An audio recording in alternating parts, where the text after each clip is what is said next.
Hi everybody, it's Kathy here from Kathy Loves to Scrap, and I'm joining you from Down Under today for Series 15 of Christy's Beautiful Life 30 Days of Sketches.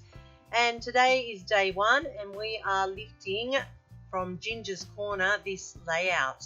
And here's my layout created from that great sketch that Ginger provided.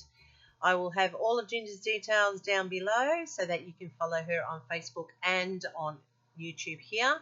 But this is how my layout came together. So normally I go through a list of my items that I'm using, but unfortunately the camera didn't work for that, so we're getting straight into it.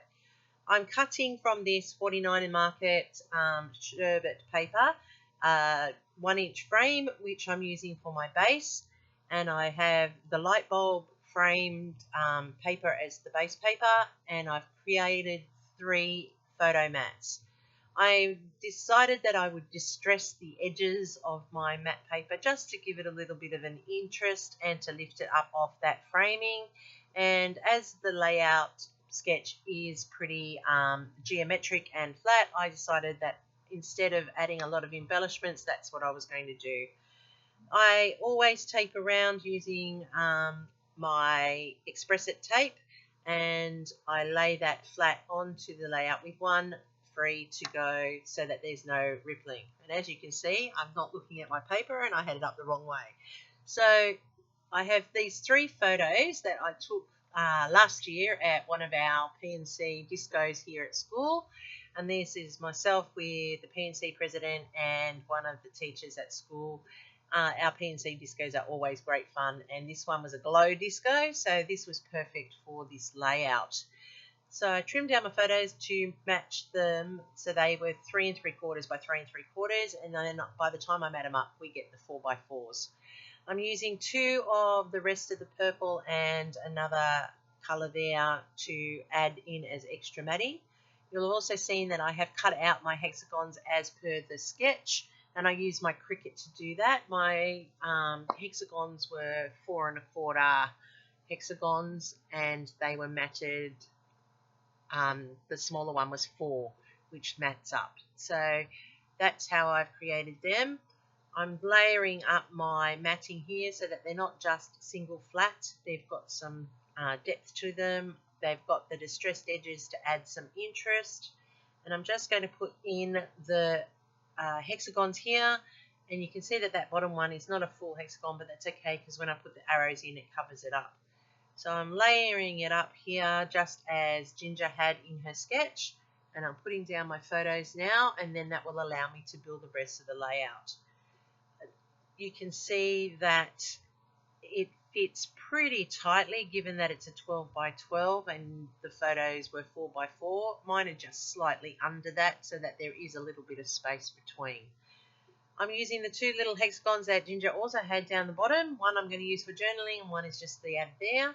I also use my Cricut to cut out these arrows. Now, the sketch had double-ended arrows, but I chose just to do single arrows, and that's like the light from the glow lights at the disco.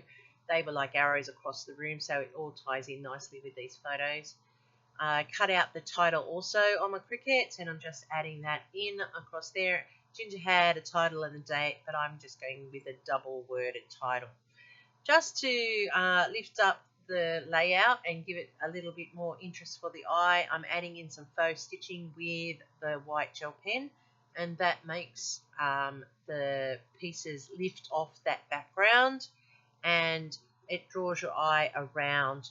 And the thing I like about this layout is that they're in odds, and like the 3 arrows at the top, the 3 hexagons, the 3 photos, and then down the bottom we have 2 arrows and 2 hexagons, and that's why I layered that second hexagon so that there's the 3rd there. The odds are always pleasing to the eye. It makes the eye roam more comfortably across your page.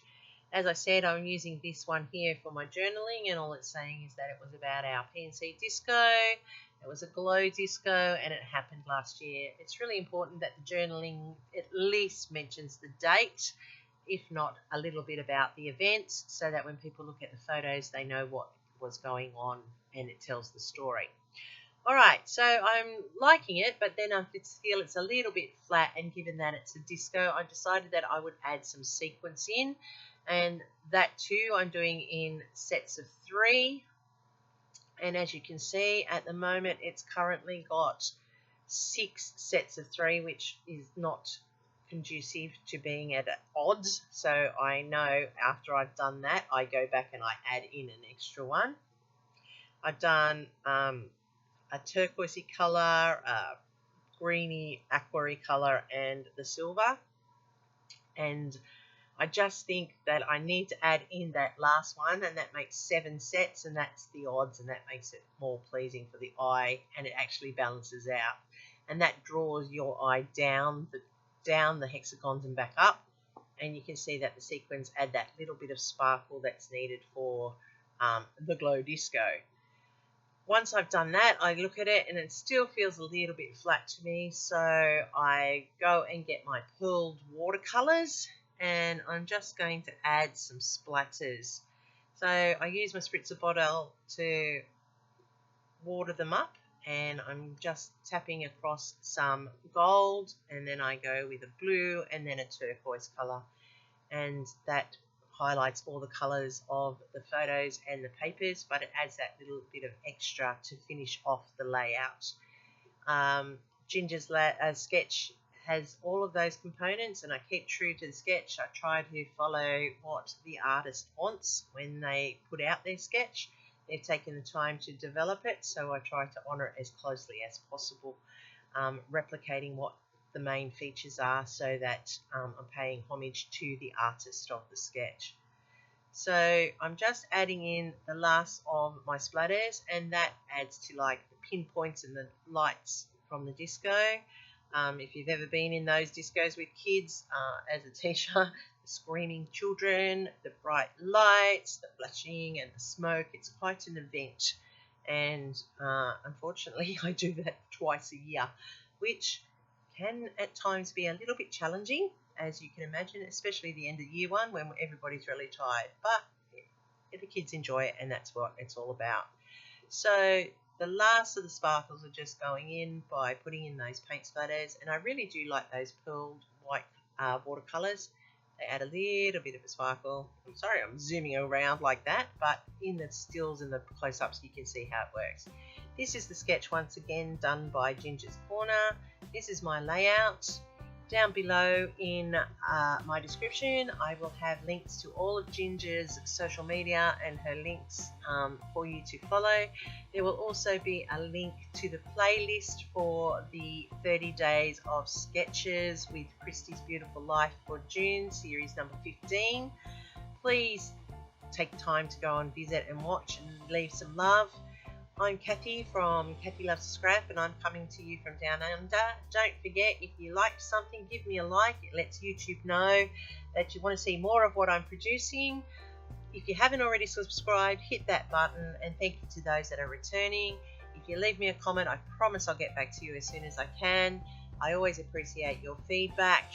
You can always find me on Instagram under Kathy Loves to Scrap, where all my layouts end up, even those without videos.